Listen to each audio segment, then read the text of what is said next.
A desert planet with twin suns. Why do I sense we've picked up another pathetic life form? Use my knowledge. Much to learn, you still have. Welcome back to Twin Sun Talks, folks. I'm your host, Jonah Liu. Thank you so much for listening, and I'm very excited to be talking to y'all about Andor today. We're just a few days away from a 3-episode premiere, which is super, super exciting. But before I dive into visions and what to look forward to throughout this show, I just wanted to go through a few announcements that we got recently that are of relevance. So first of all, Tales of the Jedi, which is an animated short series covering both Ahsoka Tano and Count Dooku in the Clone Wars animation style, is going to be dropping all 6 of its episodes on October 26th. So it's pretty soon. It's almost a month away. And all 6 episodes are going to be releasing on the same day. So I'll be covering all that whenever it happens. And I'm super excited for it. I think this is going to be one of the best projects that Disney has put out in the entire time that they've had possession of the Star Wars franchise. Second of all, The Bad Batch Season 2 has been pushed back to January 4th of 2023. So this is a bummer for a few reasons. I was really excited to have that coming out concurrently with Andor, and while it will free up a lot of my time as a content creator, not having to cover 2 episodes of a show per day for close to a month and a half, I am disappointed that it's getting pushed back by that much, because that means that we won't have any Star Wars content for most of November as well as all of December, which is a really strange decision on Disney's part. I can only speculate. There's no solid reasoning for why, but that also probably means that The Mandalorian Season 3 will be pushed back to potentially as late as April, when they had initially said that it would be coming out in February. So a little disappointing all around, but ultimately I want to be positive and focus on Andor. So without further ado, let's dive into visions. To continue, we need one singular vision. My vision. So if you want a comprehensive guide to Cassian Andor as a character, then I would highly recommend going back and listening to my full profile of him in episode 106 of this podcast, because I'm going to be going through a sort of abbreviated version of that episode at the beginning of this. But if you want the comprehensive sort of deep dive into his character, then go back and listen to episode 106. That being said, the basic timeline of Cassian Andor as a character is that he joined a Confederacy of Independent Systems or separatist group during the Clone Wars in the Outer Rim. His father was killed during a protest against the expansion of Republic militarism, and he also lost his mother at a young age. Spent a lot of time with an anti-imperial anarchist group before joining the rebellion, where he served as a captain of the rebel intelligence branch. And then he met and assassinated an individual named Tivik on the rings of Kafrene after learning of a planet-killing superweapon, the Death Star. Took a mission to extract a pilot with information about the Death Star, traveled to Jeddah, where he was captured by Saw Gerrera and his rebel sect. Then, after escaping, traveled to Edu to assassinate Galen Erso, which he was unsuccessful at, and then led a rogue mission to Scarif to obtain schematics of the Death Star plans. Infiltrated the Imperial compound with Jyn Erso and K2SO, and died during the Battle of Scarif alongside Jyn Erso. So, with all that in mind, here's what to expect from the show. So I personally expect this show to be a lot darker and grittier and more adult than most other shows that we've gotten so far. The Mandalorian is pretty lighthearted for the most part, even though it's super, super fantastic. And then there are shows like The Book of Boba Fett and Kenobi, which probably could have used a little more grit. And I think that the fact that it was a little more lighthearted detracted from the show's quality a little bit. But this one, based on early reviews from different content creators and just the vibes of the promos that we've gotten, it seems like this will take a much more serious approach in both its delivery and its just overall feel, which is super exciting. As for the content, we are going to be seeing the Empire as it's established sort of more completely than in the Bad Batch. And we see them squeezing the galaxy to the max. And that rebel cells are rising up and finding the courage to act. And we'll also probably see the dichotomy of extremist groups like Saw Gerrera and his men clashing with idealists like Monothma, who are trying to have a more nuanced and a little more covert approach to rebelling against the Empire. And I think that being said, we'll also get some interesting insight into the Imperial Senate and how the rebels operate from within, the likes of Bail Organa and Mon Mothma. And we'll also get to see a little bit about Imperial hierarchy and getting to see like the bureaucracy, the military officers, and how all of them interconnect and how they work together. And like I said, we'll just get a dark and gritty examination of an impressive time in galactic history. Some people and things to know other than Andor himself are Monothma, who I already mentioned. She is a senator in the Imperial Senate. She used to be a Republic senator, and she is a very influential rebel leader. She is present during Rogue One as well as the Battle of Endor in the original trilogy. It seems like she's going to be a main focus in sort of her undercover work within the Imperial Senate. Saw Gerrera is a character who was introduced during the Clone Wars, but has also made appearances during Star Wars Rebels and Rogue One.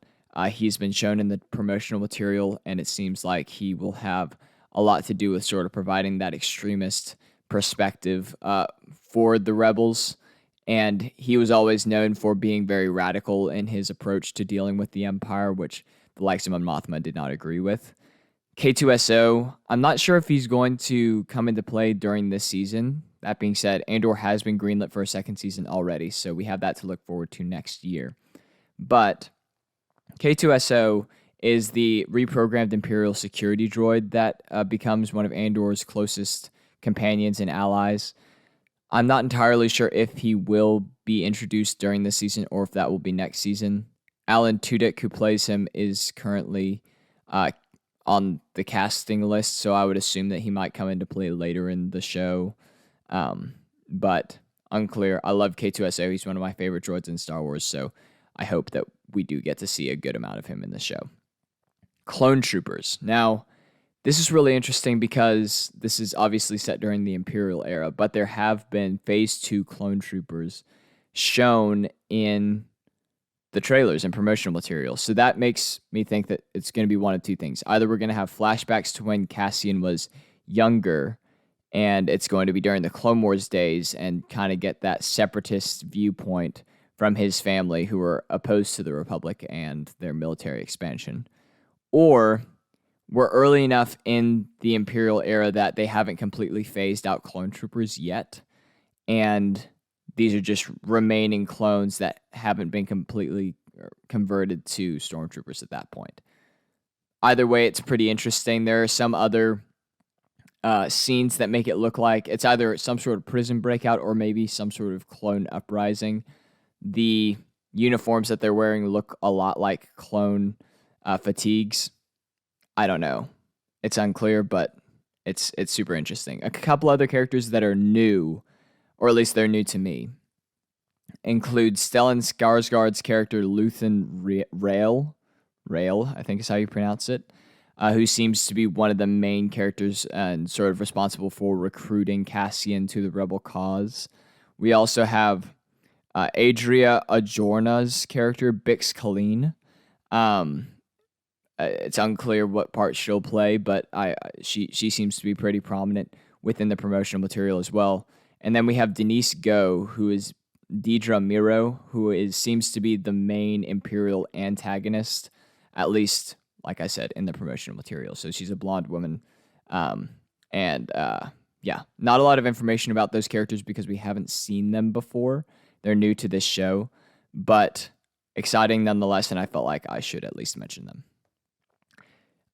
Some possibilities or people that I speculate might make an appearance at least once would be Bail Organa, because we're getting the perspective of the Imperial Senate, and with that in mind, maybe we might see an older Leia, maybe more like teenage year Leia. Could be interesting if she's like in the Imperial Academy to become a senator. We also could see Darth Vader and Palpatine. I don't see why not. I could definitely see Palpatine showing up and presiding over the Imperial Senate. Tarkin and Krennic. So Grand Moff Tarkin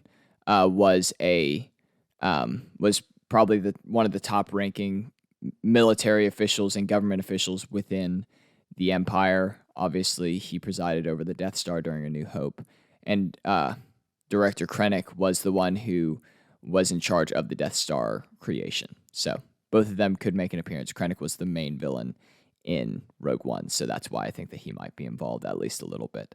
That being said, I just thought of this. Grand Admiral Thrawn could at least be referenced. I think that that would be interesting, especially since he is supposedly going to be heavily involved in the Ahsoka show. I think that that could be a cool tie-in and a cool way to introduce him to the mainstream audience that would probably be watching Andor over things like Rebels or reading the Heir to the Empire novels.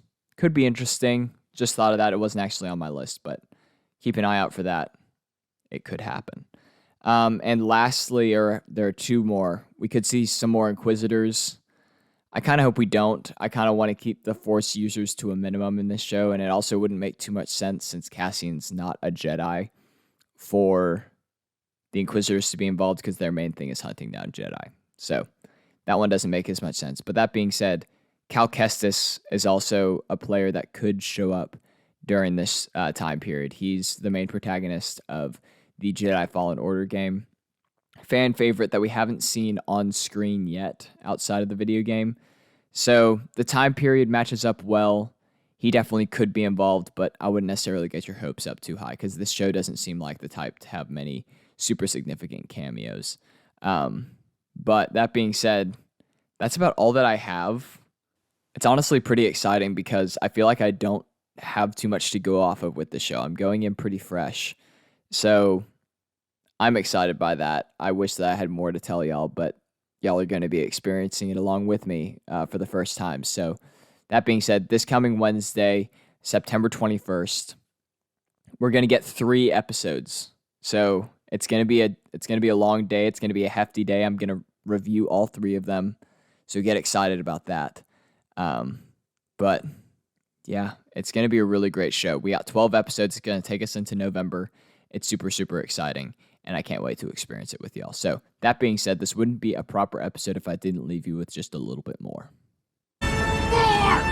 So I might have mentioned this before, but Andor is actually the first live-action Star Wars show to not primarily be shot on The Volume, which is a new digital rendering environment that was first used during The Mandalorian. So that's pretty interesting. I think that it's going to give this show a lot of scale and a lot of sort of grandness that other live-action Star Wars shows haven't had up until this point. So super excited for that. I think that it'll make the environments feel a little more authentic as well.